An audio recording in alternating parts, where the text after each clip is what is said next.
In today's video, I'm going to teach you how to change GUI layer in Roblox Studio. Let's jump right in so you can get your interface elements stacking exactly how you want. First, make sure the Properties window is open. This is the panel where you'll adjust settings for whatever you've selected.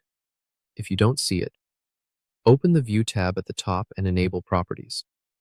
Keep it docked where you can easily glance at it because we'll use it right away.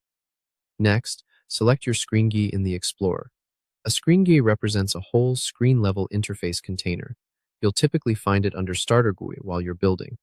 Click the screen GUI you want to control so it's highlighted. You should see its properties populate in the Properties panel instantly. If nothing changes, you may have selected a child element, like a frame or text label.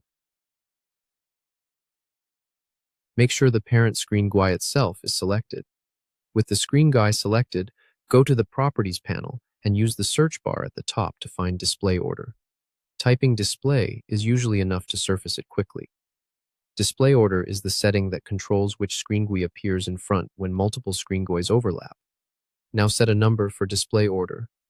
Higher numbers render on top. Lower numbers go behind. By default, most screen GUIs sit at 0. If you want one to consistently sit above the others, give it a higher value. For example, you might keep general HUD elements at a moderate number and reserve a higher number for overlays like pause menus or notifications. You can use negative values for items that should always remain in the background. Avoid extremely large numbers. Instead, space your values sensibly so you have room to insert new layers later. If two screen GUIs share the same display order, their stacking can depend on creation or load order, so it's best to avoid ties to keep behavior predictable. A quick note for clarity. Display. Order affects the layering between entire screen GUIs. If individual elements inside a single screen GUI are overlapping, that's controlled by their z-index, not display order. To confirm your changes, press play and look for overlapping areas where the difference is obvious. If something isn't on top as expected, recheck that you set display order on the correct screen GUI. That's it.